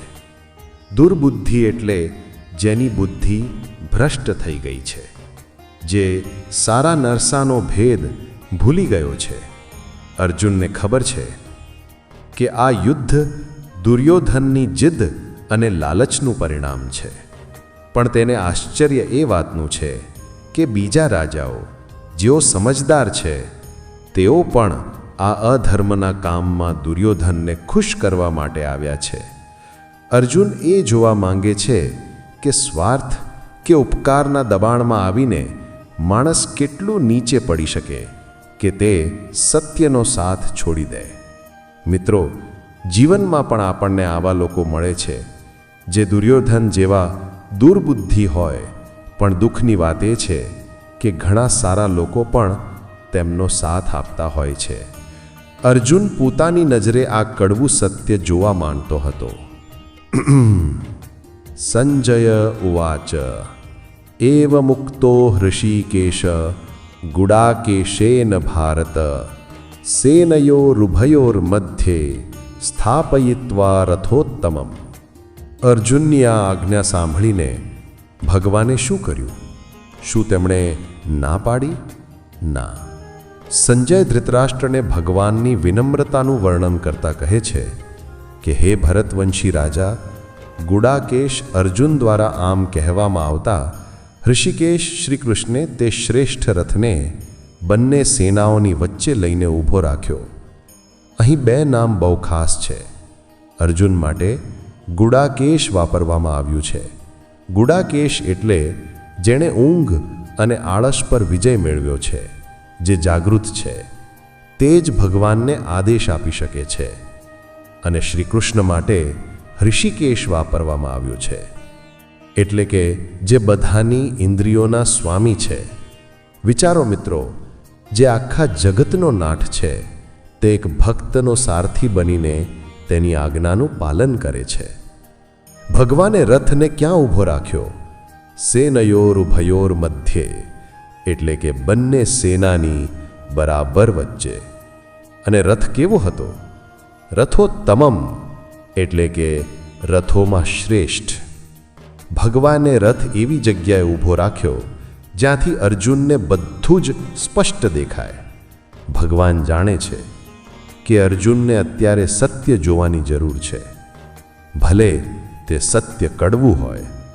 ઘણીવાર ઈશ્વર આપણને એવી પરિસ્થિતિમાં લાવીને મૂકે છે જ્યાં આપણે ન ગમતી વાસ્તવિકતાનો સામનો કરવો પડે, કારણ કે ત્યાંથી જ આપણી ખરી પરીક્ષા શરૂ થાય છે. ભીષ્મ દ્રોણ પ્રમુખતઃ સર્વેષાં ચ મહીક્ષિતાં વાચ પાર્થ પશ્યેતાન સમવેતાન કુરુનિતિ. શ્રી કૃષ્ણે અર્જુનના કહેવાથી રથ તો ઊભો રાખ્યો, પણ ક્યાં ઊભો રાખ્યો? એ જગ્યાની પસંદગીમાં જ ભગવાનની એક મોટી લીલા છુપાયેલી હતી. ભગવાને રથને કોઈ સામાન્ય સૈનિકની સામે નહીં, પણ ભીષ્મ પિતામહ અને ગુરુ દ્રોણાચાર્યની સામે તથા બીજા તમામ રાજાઓની સામે રથ ઊભો રાખીને શ્રી કૃષ્ણે કહ્યું કે હે પાર્થ, અહીં ભેગા થયેલા આ કૌરવોને જો. મિત્રો, આ શ્લોકમાં ભગવાનની ચતુરાઈ અને સમજણ જુઓ. તેમણે રથ જાણી જોઈને ભીષ્મ પિતામહ, જેમના ખોળામાં અર્જુન રમ્યો હતો, અને ગુરુ દ્રોણાચાર્ય, જેમણે અર્જુનને ધનુર્વિદ્યા શીખવી હતી, તેમની બરાબર સામે ઊભો રાખ્યો. ભગવાન જાણતા હતા કે અર્જુનની સૌથી મોટી નબળાઈ આ બે વ્યક્તિઓ જ છે. જો રથ દુર્યોધનની સામે ઊભો હોત તો કદાચ અર્જુનને ગુસ્સો આવત અને તે યુદ્ધ કરત, પણ અહીં તો પ્રેમ અને આદર સામે આવી ગયો. વળી ભગવાને અર્જુનને એમ ન કહ્યું કે જો તારા શત્રુઓને, પણ એમ કહ્યું કે જો આ કૌરવોને. કૌરવ એટલે અર્જુનનો પોતાનો પરિવાર. ભગવાન એક જ વાક્યથી અર્જુનને યાદ અપાવે છે કે તું જેની સામે લડવા આવ્યો છે તે કોઈ પારકા નથી, પણ તારા પોતાના જ ભાઈઓ છે. આ એક જ ક્ષણે અર્જુનની અંદર રહેલા યોદ્ધાને હલાવી દીધો અને તેની અંદર રહેલા સ્વજનને જગાડી દીધો. તત્રા પશ્યત સ્થિતામ પાર્થઃ પિતॄન અથ પિતામહાન આચાર્યાન માતુલાન ભ્રાતॄન પુત્રાન પૌત્રાન સખીમ તથા. ભગવાનનો ઈશારો સમજીને અર્જુને જેવી નજર ફેરવી તેનું આખું વિશ્વ બદલાઈ ગયું. થોડીવાર પહેલાં તેને દુશ્મનો દેખાતા હતા, હવે તેને માત્ર સંબંધો દેખાય છે. ત્યાં પાર્થે બંને પક્ષની સેનાઓમાં ઊભેલા કાકાઓને, દાદાઓને, ગુરુઓને, મામાઓને, ભાઈઓને, પુત્રોને, પૌત્રોને તથા મિત્રોને જોયા. મિત્રો, આ શ્લોક અર્જુનની બદલાતી મનોસ્થિતિનું વર્ણન છે અર્જુન યુદ્ધના મેદાનમાં આવ્યો હતો મારવા માટે, પણ હવે તે ગણતરી કરવા બેઠો છે સંબંધોની. તેને સામે કોઈ સૈનિક નથી દેખાતો. તેને ભીષ્મમાં દાદાનો પ્રેમ દેખાય છે, દ્રોણમાં ગુરુનું જ્ઞાન દેખાય છે, શલ્યમાં મામાનો સ્નેહ દેખાય છે અને કૌરવોમાં ભાઈનો નાતો દેખાય છે. જ્યારે આપણી સામે આપણી પ્રિય વ્યક્તિ ઊભી હોય ને, ત્યારે તેના હાથમાં રહેલી તલવાર નથી દેખાતી, પણ તેનો ચહેરો દેખાય છે. અર્જુન પણ અત્યારે એ જ લાગણીઓના વંટોળમાં ફસાઈ ગયો છે. તેને સમજાય છે કે આ યુદ્ધ જીતવા માટે મારે મારા જ ભૂતકાળને, મારા જ બાળપણને અને મારા જ લોહીને વહેડાવવું પડશે. આ વિચાર માત્રથી કઠણમાં કઠણ માણસ પણ પીગળી જાય. શ્વસુરાન સુહૃદશ્ચૈવ સેનયોરુભયોરપી તાન સમીક્ષ્ય સ કૌંતેય સર્વાન બંધુનવસ્થિતાન. અર્જુનની નજર માત્ર સામેના પક્ષે જ નથી અટકતી, તે બંને પક્ષે જુએ છે અને તેને સમજાય છે કે આ યુદ્ધનું પરિણામ ભયંકર આવવાનું છે. તેણે બંને સેનાઓમાં ઊભેલા સસુરાઓને અને મિત્રોને પણ જોયા. તે કુંતી પુત્ર અર્જુન આ રીતે યુદ્ધ માટે ઊભેલા તે બધા જ પોતાના બાંધવોને જોઈને અહીં વાત અધૂરી રહે છે, જે હવે પછીના શ્લોકમાં અર્જુનના વિષાદ તરીકે બહાર આવશે. પણ અહીં સમજવા જેવી વાત એ છે કે અર્જુને સેનાયોરુભયોરપી એટલે કે બંને સેનાઓમાં જોયું. તેને સમજાયું કે મરનારા કોઈ પણ હોય, નુકસાન તો પરિવારનું જ છે. જો પાંડવો મરે તો પણ તેના ભાઈઓ છે અને કૌરવો મરે તો પણ તેના ભાઈઓ છે. સુહૃદ એટલે એવો મિત્ર જે બદલામાં કશાની આશા રાખ્યા વગર ભલું કરે. અર્જુનને બંને બાજુ આવા જીગરજાન મિત્રો દેખાયા, જેઓ એકબીજાને કાપવા તૈયાર હતા. આ દ્રશ્ય જોઈને અર્જુનનો મોહ જાગી ઉઠ્યો. મિત્રો, જીવનમાં સૌથી અઘરી લડાઈ એ હોય છે જ્યારે સામે કોઈ આપણું પોતાનું હોય. ત્યારે સાચું શું અને ખોટું શું એનો નિર્ણય લેવો બહુ જ મુશ્કેલ બની જાય છે. અર્જુન હવે એ જ ધર્મ સંકટમાં ફસાઈ ગયો છે. તેની પકડ ધનુષ્ય પરથી ઢીલી થવા લાગી છે. અર્જુનૌવાચ કૃપયા પરયા વિષ્ટો વિષિદન્નિદમબ્રવીત દૃષ્ટ્વેમં સ્વજનમ કૃષ્ણ યુયુત્સુમ સમુપસ્થિતમ. આપણે જોયું કે અર્જુને રણ મેદાનમાં પોતાના સગા સંબંધીઓને જોયા. આ દૃશ્ય જોયા પછી દુનિયાના સૌથી મહાન યોદ્ધાની શું હાલત થઈ? શું તેણે યુદ્ધની તૈયારી કરી? ના. તેની અંદર એક એવું તોફાન જાગ્યું જેણે તેના શરીર અને મન બંનેને તોડી નાખ્યા. અર્જુન હવે યોદ્ધા મટીને માત્ર એક લાગણીશીલ માણસ બની ગયો છે. અર્જુન બોલ્યા કે હે કૃષ્ણ, યુદ્ધ કરવાની ઈચ્છાથી અહીં ઊભેલા અમારા સ્વજનો એટલે કે પોતાના માણસોને જોઈને હું અત્યંત કરુણા અને શોકથી ભરાઈ ગયો છું અને આ વચનો કહું છું. મિત્રો, અહીં અર્જુનની લાગણી માટે કૃપયા પરયા વિષ્ટો શબ્દ વપરાયો છે. કૃપા એટલે દયા કે કરુણા. સામાન્ય રીતે દયા હોવી એ સારી વાત છે, પણ જ્યારે યુદ્ધના મેદાનમાં શત્રુ પર દયા આવે ને તો તે નબળાઈ બની જાય છે. અર્જુન અત્યારે મોહના કારણે નબળો પડી ગયો છે. તેણે કૌરવોને અત્યાચારી કે શત્રુ ન કહ્યા, પણ સ્વજન કહ્યા. જ્યારે આપણને સામેવાળામાં આપણું માણસ દેખાય ને ત્યારે આપણે તેની સામે લડી શકતા નથી. અર્જુનનું હૃદય અત્યારે પીગળી ગયું છે, પણ આ પીગળવું તેને ધર્મથી દૂર લઈ જઈ રહ્યું છે. તેને ચિંતા થાય છે કે હું મારા જ ભાઈઓને કેવી રીતે મારું. આ વિચાર માત્રથી તેના શરીર પર શું અસર થઈ તે હવે તે વર્ણવે છે. સીદંતી મમ ગાત્રાણી મુખમ ચ પરિશુષ્યતિ વેપથુશ્ચ શરીરે મે રોમહર્ષશ્ચ જાયતે. અર્જુન કહે છે કે હે કૃષ્ણ, મારા અંગો શિથિલ થઈ રહ્યા છે એટલે કે ઢીલા પડી રહ્યા છે. મારું મોઢું સુકાઈ રહ્યું છે. મારા શરીરમાં કંપારી એટલે કે ધ્રુજારી છૂટી રહી છે અને મારા શરીરના રૂંવાડા ઊભા થઈ ગયા છે. વિચારો મિત્રો, આ તે જ અર્જુન છે જેણે મહાદેવ સાથે યુદ્ધ કર્યું હતું, જેણે અનેક રાક્ષસોને હરાવ્યા હતા. આજે તેની આવી હાલત કેમ? આને કહેવાય ગભરામણ. જ્યારે મન પર કોઈ મોટો બોજ આવે કે આપણે કોઈ મોટી મૂંઝવણમાં ફસાઈ જઈએ, ત્યારે શરીર સાથ છોડવા માંડે છે.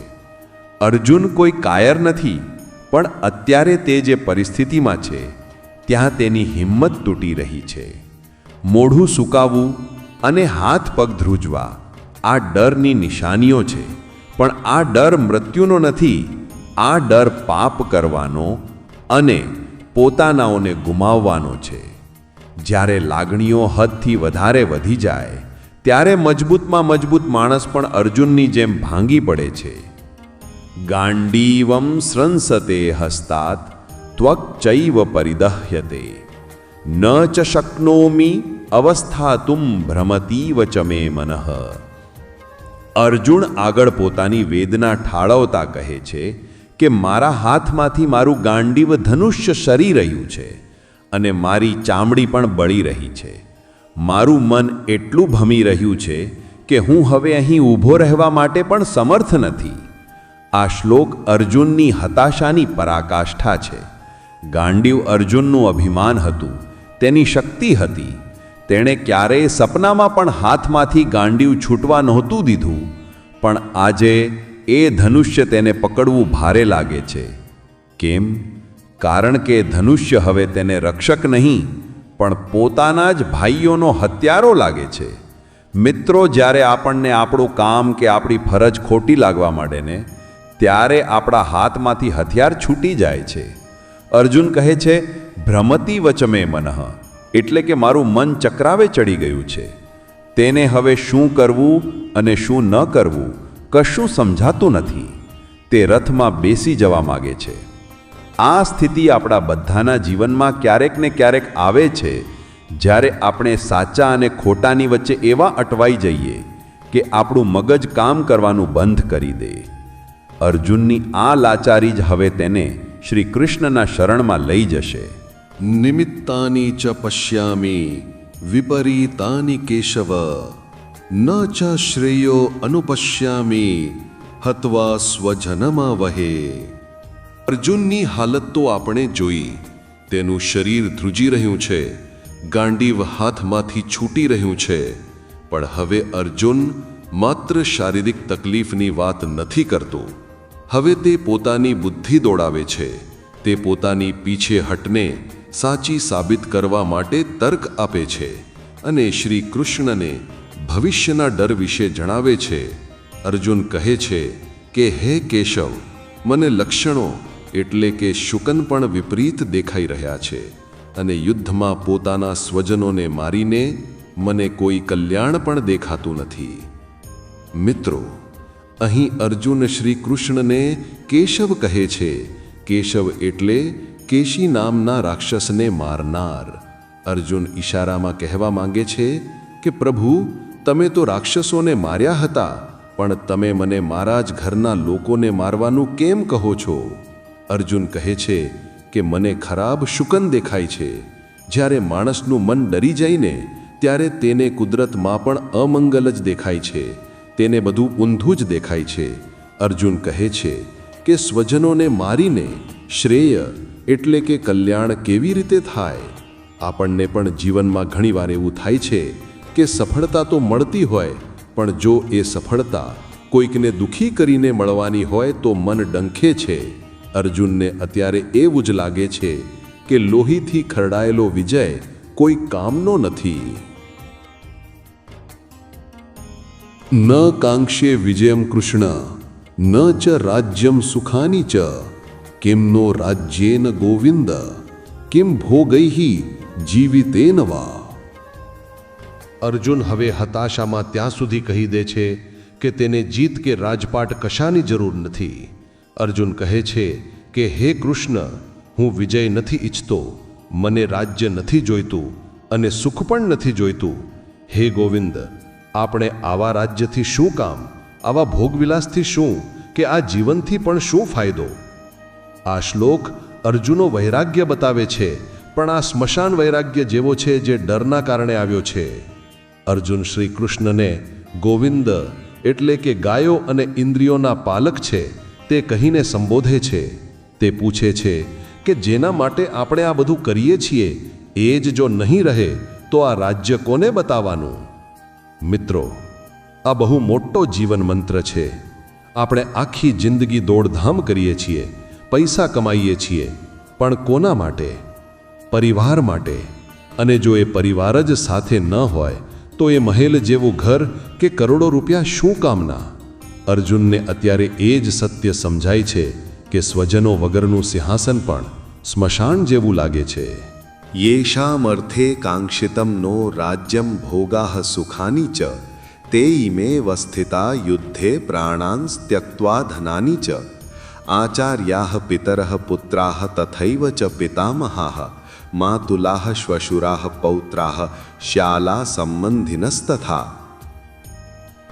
અર્જુન પોતાની વાતને સાબિત કરવા માટે આગળ દલીલ કરે છે કે હું કોના માટે આ યુદ્ધ લડું? અર્જુન કહે છે કે આપણે જેમના માટે રાજ્ય, ભોગ અને સુખની ઈચ્છા રાખીએ છીએ તે જ લોકો અહીં ધન અને જીવનની આશા છોડીને યુદ્ધમાં ઊભા છે. જુઓ, આ ગુરુજનો, કાકાઓ, પુત્રો અને તે જ રીતે દાદાઓ, મામાઓ, સસરાઓ, પૌત્રો, શાળાઓ અને બીજા સગા સંબંધીઓ અહીં મરવા માટે તૈયાર છે. અહીં અર્જુનની દલીલ બહુ તાર્કિક લાગે છે. તે કહે છે કે મારે રાજ્ય જોઈતું હતું તો આ બધાને સુખ આપવા માટે જોઈતું હતું, પણ આ લોકો તો સામે ઊભા છે અને એ પણ જીવ આપવા માટે, તો પછી હું રાજા બનીને શું કરીશ? મિત્રો, અર્જુનની આ મૂંઝવણ આપણને પણ સ્પર્શે છે. ઘણીવાર આપણે આપણા બાળકો કે પરિવારના ભવિષ્ય માટે એટલું બધું કામ કરીએ છીએ કે આપણે તેમને સમય જ નથી આપી શકતા. આપણે તેમના જ માટે કમાઈએ છીએ અને તેમને જ ગુમાવી દઈએ છીએ. અર્જુન અત્યારે એ જ વિચારે છે કે જો મારે મારા ગુરુ અને દાદાને મારીને ગાદી મળવાની હોય તો એવી ગાદીને મારે આગ લગાડવી છે. એતા ન હંતુમિચ્છામિ ઘ્નતો અપી મધુસૂદન અપી ત્રૈલોક્ય રાજ્યસ્ય હેતોઃ કિમનુ મહી કૃતે. અને છેલ્લે અર્જુન પોતાની વાતનો નિચોડ આપતા કહે છે કે ભલે મને ત્રણેય લોકનું રાજ્ય મળે તો પણ હું આ પાપ નહીં કરું. અર્જુન કહે છે કે હે મધુસૂદન, મને મારવા છતાં પણ હું આ લોકોને મારવા ઈચ્છતો નથી, તો પછી માત્ર આ પૃથ્વીના રાજ્ય માટે તો વાત જ શું કરવી? અરે, ત્રણેય લોકના રાજ્ય માટે પણ હું આ કામ નહીં કરું. શ્રી કૃષ્ણને અર્જુન મધુસૂદન કહે છે, એટલે કે મધુ નામના દૈત્યને મારનાર. તે કહે છે કે કૃષ્ણ, તમે દૈત્યને માર્યો હતો, પણ આ મારી સામે ઊભા છે તે દૈત્યો નથી, મારા ભાઈઓ છે. ભલે તેઓ મને મારી નાખે, હું હસતા મુખે મરી જઈશ, પણ હું તેમના પર હાથ નહીં ઉપાડું. આને કહેવાય મોહની પરાકાષ્ઠા. અર્જુન અત્યારે અહિંસાની વાત કરે છે, પણ આ સાચી અહિંસા નથી. આ તો કાયરતા છે જે પ્રેમના રૂપમાં બહાર આવી છે. અર્જુન એમ માને છે કે સહન કરી લેવું અને મરી જવું સારું, પણ સામેવાળાને મારવું નહીં.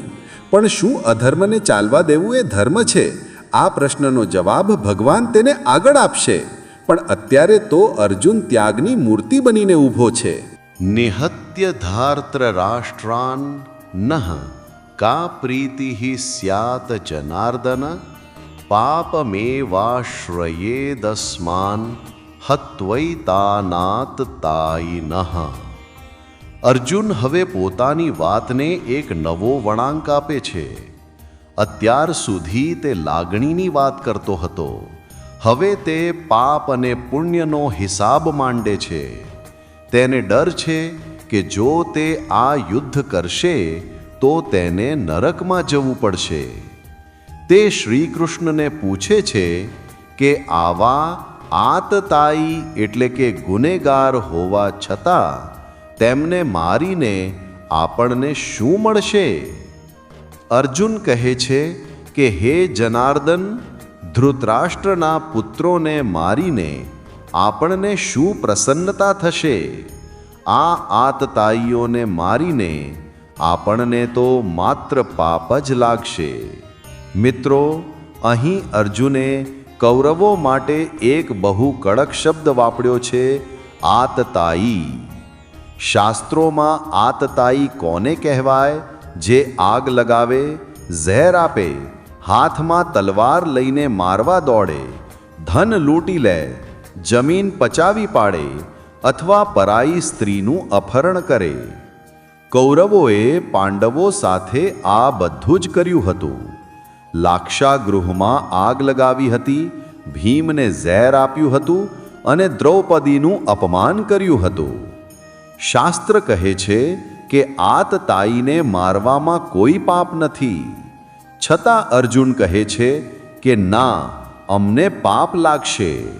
કેમ? કારણ કે તે આતતાયી હોવાની સાથે સાથે તેના ભાઈઓ પણ છે. અર્જુન શ્રીકૃષ્ણને જનાર્દન કહે છે, એટલે કે જે લોકોનું ભલું કરે છે અને દુષ્ટોનો નાશ કરે છે. અર્જુન પૂછે છે કે પ્રભુ, તમે તો લોકોનું રક્ષણ કરો છો, તો પછી મને મારા જ કુળનો નાશ કરવાનું કેમ કહો છો? અર્જુનની આ દલીલ બતાવે છે કે જ્યારે મોહ હોય ને ત્યારે માણસ સ્પષ્ટ દેખાતા ન્યાયને પણ અન્યાય માનવા લાગે છે. તસ્માન નાર્હા વયમ હંતુમ ધાર્તરાષ્ટ્રાન સ્વબાંધવાન સ્વજનમ હિ કથમ હત્વા સુખિનઃ શ્યામ માધવ. હવે અર્જુન પોતાની સરખામણી કૌરવો સાથે કરે છે અને પોતાને વધારે સમજદાર ગણાવે છે. તે કહે છે કે તેથી હે માધવ, પોતાના જ બાંધવ એવા ધૃતરાષ્ટ્રના પુત્રોને મારવા માટે આપણે યોગ્ય નથી. કારણ કે પોતાના જ કુટુંબને મારીને આપણે કેવી રીતે સુખી થઈશું? અર્જુન શ્રીકૃષ્ણને માધવ કહે છે, જેનો એક અર્થ લક્ષ્મીપતિ અથવા માયાપતિ થાય છે. અર્જુન કહે છે કે તમે તો માયાના સ્વામી છો. તમને ખબર છે કે સુખ ક્યાં છે, તો તમે જ કહો કે શું પરિવારની લાશો ઉપર મહેલ બનાવીને કોઈ સુખી થઈ શકે? અર્જુન અહીં એક બહુ મોટી ભૂલ કરી રહ્યો છે. તે માને છે કે માત્ર શારીરિક સંબંધો એટલે કે સ્વજન હોવું એ જ સર્વસ્વ છે. તે ભૂલી જાય છે કે જ્યારે સ્વજન જ અધર્મ કરે તો તે સ્વજન મટીને શત્રુ બની જાય છે.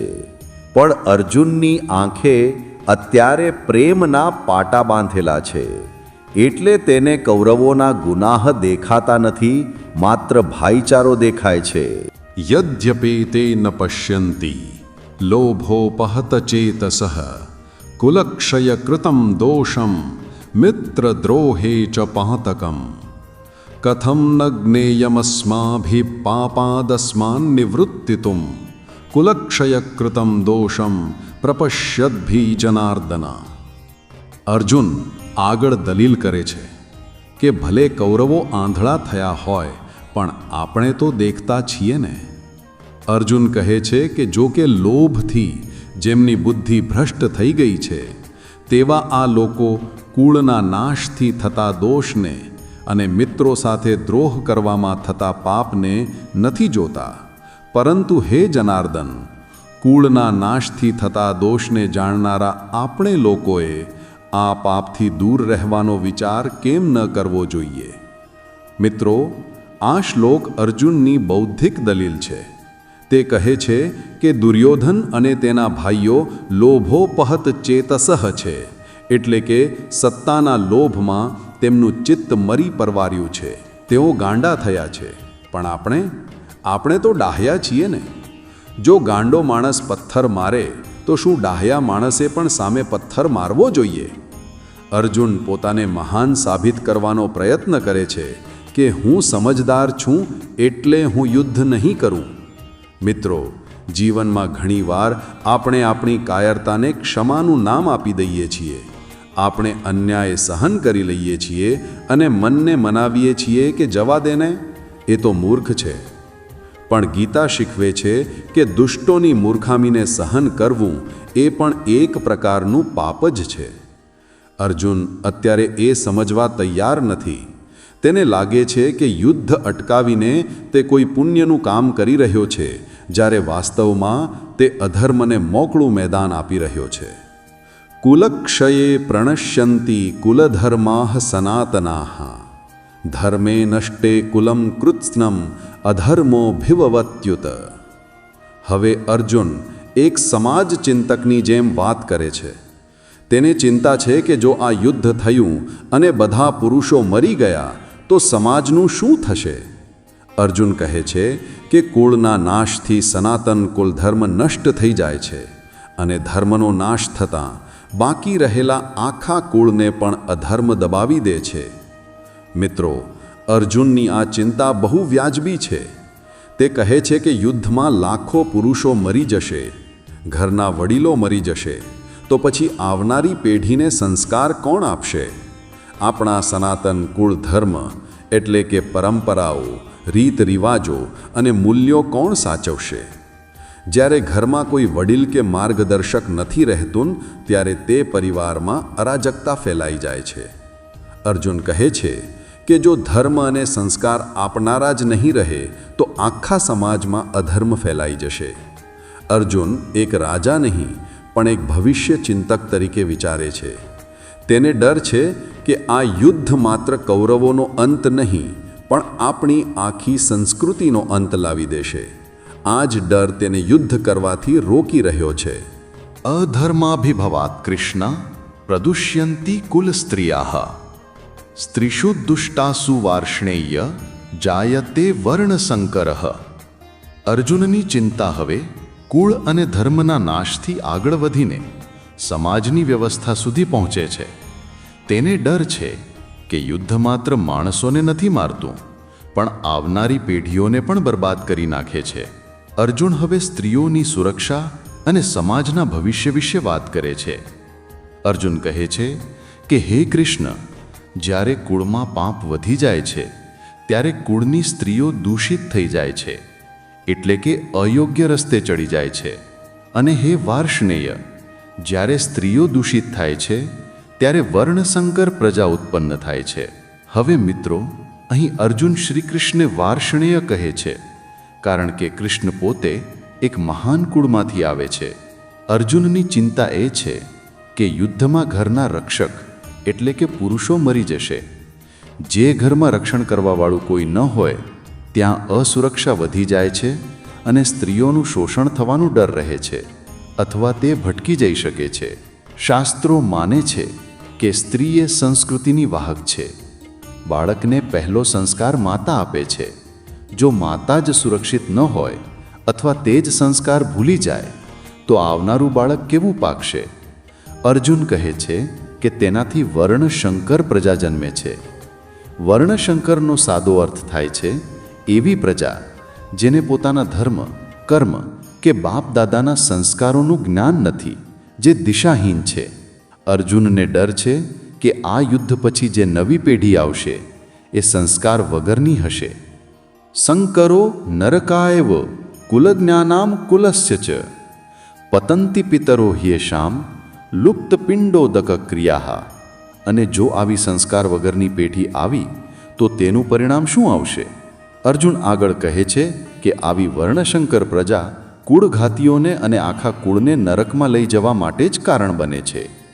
પિંડ અને પાણીની ક્રિયાઓ એટલે કે શ્રાદ્ધ તર્પણ લુપ્ત થઈ જવાથી તેમના પિતરો પણ નીચે પડી જાય છે અને દુર્ગતિ પામે છે. આ શ્લોક આપણી ભારતીય પરંપરાનો જીવ છે. આપણે માનીએ છીએ કે આપણે આપણા પૂર્વજોના ઋણી છીએ, પણ અર્જુન કહે છે કે જો નવી પેઢીને ધર્મની ખબર જ નહીં હોય તો તે શ્રાદ્ધ કોનું કરશે? તેઓ વડીલોને માન આપશે નહીં. જ્યારે ઘરમાંથી વડીલોનું સન્માન જતું રહે ત્યારે તે ઘર નરક જેવું બની જાય છે. અર્જુન કહે છે કે હે કૃષ્ણ, આપણે તો મરી જઈશું, પણ આપણા પિતરો જે ઉપર બેઠા છે તેમને પણ દુઃખ થશે કે મારા વંશમાં હવે મને પાણી આપવાવાળું પણ કોઈ નથી. મિત્રો, અર્જુનની આ વાત આપણને પણ લાગુ પડે છે. આજે આપણે જોઈએ છીએ કે ઘણા ઘરોમાં પિતૃ કાર્ય ભૂલાઈ રહ્યા છે અને કદાચ એટલી જ ઘરોમાં શાંતિ નથી. અર્જુન ભવિષ્યની આ બરબાદી જોઈને ધ્રુજી ઉઠ્યો છે. दोषैः रेतैः कुलघ्नानां वर्णसंकरकारकैः उत्साद्यन्ते जातिधर्माः कुलधर्माश्च શાશ્વતાઃ. આ અરાજકતાનું છેલ્લું પરિણામ શું આવશે? અર્જુન કહે છે કે વર્ણસંકર પેદા કરનારા આ કુળઘાતીઓના દોષોને કારણે સનાતન કાળથી ચાલ્યા આવતા જાતિ ધર્મ અને કુળધર્મ બંને નાશ પામે છે. અહીં બે શબ્દો સમજવા જેવા છે. જાતિ ધર્મ એટલે કે સમાજ પ્રત્યેની આપણી ફરજ, અને કુળધર્મ એટલે કે પરિવારના રીત રિવાજો. અર્જુન કહે છે કે યુદ્ધ એક બોમ્બ જેવું છે, જે ફૂટે છે ત્યારે માત્ર અત્યારના લોકોને નથી મારતું, પણ વર્ષોથી ચાલી આવતી પરંપરાઓને પણ ખતમ કરી નાખે છે. જ્યારે સમાજમાં કોઈ નિયમ ન રહે, કોઈ મર્યાદા ન રહે, ત્યારે માણસ જાનવર જેવો થઈ જાય છે. અર્જુન દલીલ કરે છે કે શું એક જમીનના ટુકડા માટે આપણે આપણી આખી સંસ્કૃતિનો નાશ કરી નાખવો જોઈએ? એની નજરમાં આ સોદો બહુ મોંઘો છે. તે શ્રીકૃષ્ણને સમજાવવા માંગે છે કે હું યુદ્ધથી ભાગતો નથી, પણ હું તો ધર્મને બચાવવા માંગુ છું. પણ શું ખરેખર અર્જુન ધર્મ બચાવી રહ્યો છે કે મોહમાં ફસાયો છે? એ તો ભગવાન આગળ કહેશે, પણ અત્યારે તો અર્જુન પોતાની દલીલોથી પૂરો મક્કમ લાગે છે. ઉત્સન્ન કુલધર્માણામ મનુષ્યાણામ જનાર્દન નરકે નિયતમ વાસઃ ભવતી ઇત્યનુશુશ્રુમ. અર્જુનની દલીલો હવે એક આખરી નિષ્કર્ષ પર પહોંચે છે. તેને પાપનો ડર એટલો લાગે છે કે હવે તે નરકની વાતો કરે છે. તેને ખાતરી થઈ ગઈ છે કે આ યુદ્ધનું પરિણામ માત્ર દુઃખ અને નરક જ છે. અર્જુન કહે છે કે હે જનાર્દન, જેમના કુળધર્મ નષ્ટ થઈ ગયા છે એવા મનુષ્યોનો અનિશ્ચિત કાળ સુધી નરકમાં વાસ થાય છે, એવું અમે સાંભળતા આવ્યા છીએ. મિત્રો, અહીં અર્જુન અનુશુશ્રુમા શબ્દ વાપરે છે, એટલે કે અમે સાંભળ્યું છે. તે કોઈ શાસ્ત્રનો હવાલો નથી આપતો, પણ લોકવાયકા અથવા પરંપરાની વાત કરે છે. ડરેલો માણસ હંમેશા નકારાત્મક વાતો જ જલ્દી માની રહેતો હોય છે. અર્જુન કહે છે કે હે કૃષ્ણ, વડીલો કહેતા હતા કે જે પોતાના કુળનો નાશ કરે તેને મર્યા પછી પણ શાંતિ નથી મળતી, તે નરકમાં ભટકે છે. અર્જુનને અત્યારે જીવતા લોકોની ચિંતા તો છે જ, પણ મર્યા પછી શું થશે એનો ડર પણ સતાવી રહ્યો છે. જ્યારે માણસ વર્તમાનમાં નિર્ણય લેવામાં ડરતો હોય ત્યારે તે ભવિષ્યના કાલ્પનિક ડર ઊભા કરીને છટકવાની કોશિશ કરતો હોય છે. અહો બતમ મહત પાપમ કર્તુમ વ્યવસિતા વયમ યદ્રાજ્ય સુખલોભેન હંતુમ સ્વજનમ ઉદ્યતાઃ. પોતાની દલીલો પૂરી કર્યા પછી અર્જુનને અચાનક પોતાની જાત પર ગુસ્સો આવે છે અને પસ્તાવો થાય છે. અર્જુન અત્યંત દુઃખ સાથે કહે છે કે અરે રે, અહોબત એટલે અત્યંત ખેદ છે. કેટલા શોકની વાત છે કે આપણે બુદ્ધિશાળી હોવા છતાં મહાન પાપ કરવા તૈયાર થઈ ગયા છીએ. માત્ર રાજ્ય અને સુખના લોભના કારણે આપણે આપણા જ સ્વજનોને મારવા માટે તૈયાર થયા છીએ. આ શ્લોકમાં અર્જુનનો આત્મધિક્કાર બહાર આવે છે. અહોબત શબ્દનો અર્થ થાય છે અત્યંત ખેદ અથવા અફસોસ.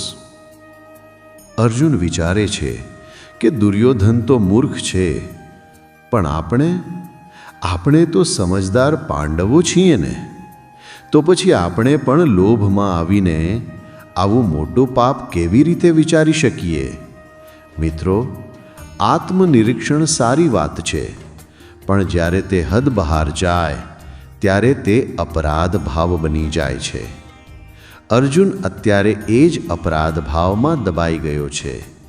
તેને લાગે છે કે આ યુદ્ધ ધર્મ માટે નહીં, પણ માત્ર રાજ્ય સુખ લોભેન એટલે કે ગાદીના લોભ માટે થઈ રહ્યું છે. તેની વિવેક બુદ્ધિ અત્યારે કામ નથી કરતી કે આ લડાઈ લોભની નહીં પણ અધિકાર અને ન્યાયની છે. યદિ મમ પ્રતિકારમ શસ્ત્રમ શસ્ત્રપાણયઃ ધાર્તરાષ્ટ્રાઃ રણે હન્યુઃ તન્મે ક્ષેમતરમ ભવેત.